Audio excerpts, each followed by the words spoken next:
Hi, welcome to Astrology for Gann Traders. My name is Olga Morales. Now, I've put this short presentation together looking ahead to the forthcoming Capricorn Ingress, which will be occurring on the 21st of December 2018. And that's the day that the Sun moves into the zodiac sign of Capricorn, the goat. Okay, used for mundane forecasting.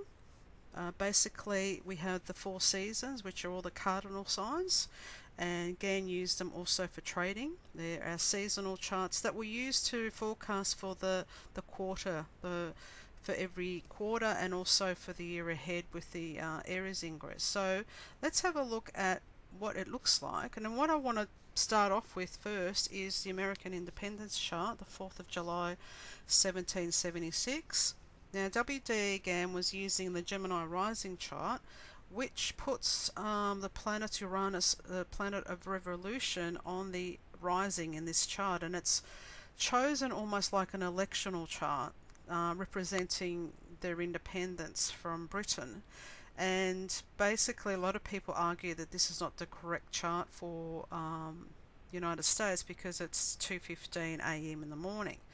But you've got to think this is coming from an astrological point of view, as an electional chart, and even Evangelina Adams was using this chart. So a lot of the astrologers in Gann's time were using the Gemini rising chart.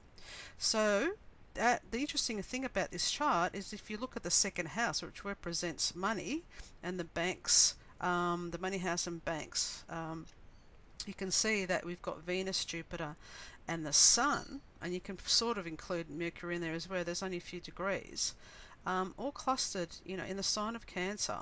They're all benefic, so they're bringing the abundance into that house. So you can see as an electional chart why they may have done that. Okay, and what this does also is that because the founding fathers of America were Masons, on this day, the Sun is actually conjunct the fixed star Sirius, which all links back to Egypt, which was the sign of their new year. So you can see the symbolism in there. So let's have a look at what this ingress looks like. I've set it for Washington, D.C., and what's amazing about it is that we've got Cancer rising. It's almost to the same degree as all the cluster in the second house of the United States. But what this does at the moment is put Saturn, part of fortune, the node, and the south node that are in Capricorn all in the 7th house. Now, the 7th house for a nation on a mundane level represents foreign countries. Okay, now, or partners. In our charts, it represents our partners, but for a country, it's all to do with foreign trade or foreign affairs. Okay, and so this actually is not a favourable position for that, for foreign trade, having those Saturn in there, and Pluto. So there's going to be major transformations in this quarter. For the next 90 days, there should be also, it can be depression in foreign trade. So the topic for the quarter will be all in relations to the partners or other countries involved with the United States.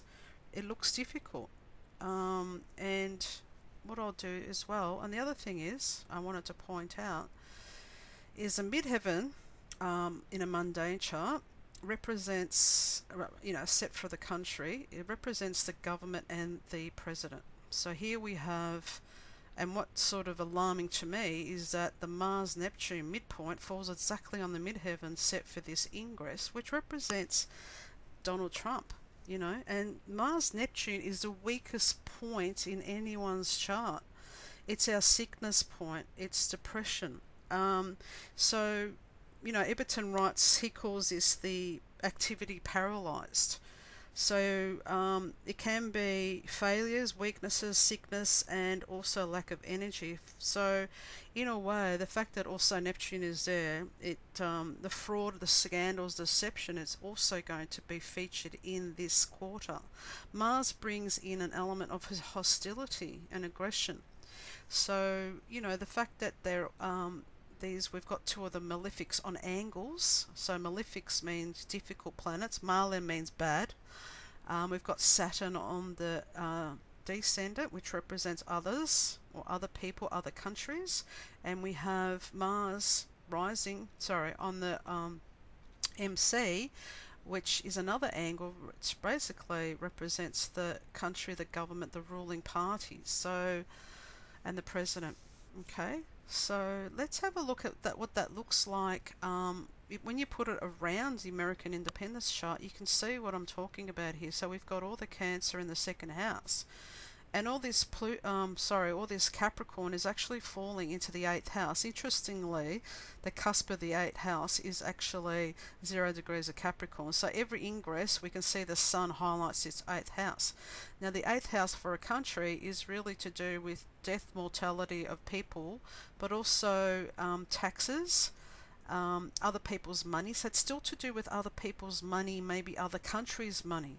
So here's where the issues of maybe the tariffs and the taxes, okay, that are going to be haunting for a while, because these planets move very slowly in the 8th house. Okay, now what's going to be interesting was when Pluto, transiting Pluto, actually hits the natal Pluto of the United States. Okay, but look at where the South Node is. It's right on the American Pluto.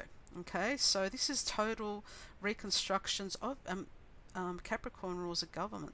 Okay, laws, government laws. So there's total, and corporations and debt.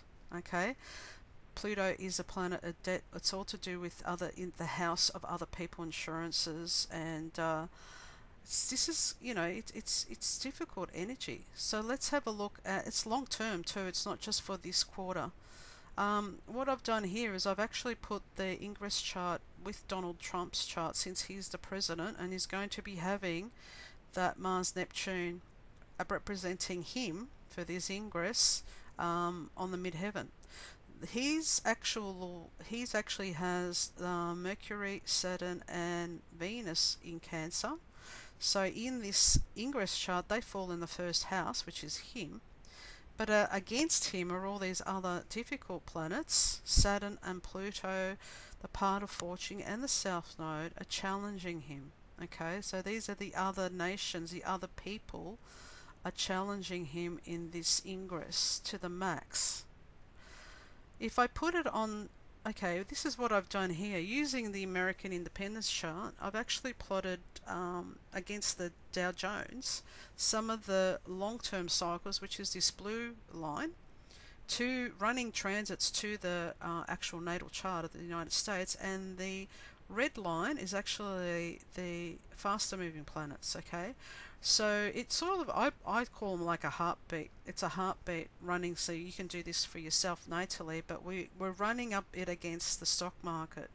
And interestingly, this natal chart works really beautifully when it comes to running transits to it. So that's how it's responded this year. Okay. Now the other thing I wanted to show you is, if you plot the ingress chart, is what we want to forecast for countries, is that you get that chart and you plot it on solar maps, and you can see here, as I was talking before, the Mars and the Neptune, they're right over the Washington and all this part of America. New York, where is the stock exchange, okay? And you can see the black line, which is Saturn, that's on the descendant, that's why it's black, showing you that it's in that 7th house position. Okay, now isn't it interesting that the Mars, which is on the midheaven, if we want to look over to the other side, it actually runs on the IC through China. Okay, so this is in opposition, so that's the opposition. And Saturn is going through, rising over, it's a little bit wide from China, but the same point is the rising and the setting is in opposition to one another. The other thing we have to look at is, where's Mars Neptune actually descending, and it's actually still going through Paris and Europe, so still we could probably still see the writing continuing, and maybe even going extending into London, Spain and Europe, because that's where it's actually going through as well. The rising part, we go through the Pacific, as Hawaii, so there could be some issues there in terms of maybe more natural disasters in that area. So these are things we've got to look out for. I think this is not a good sign in terms of what's happening in Washington for the next 90 days. So keep an eye out, and we'll see what the repercussions are. So thank you for listening. If you want to know more, I produce OM's Planetary Watch as I do every year, and I go into more detail about what to expect, and there's some of the important dates to look out for the coming year. So thank you for listening.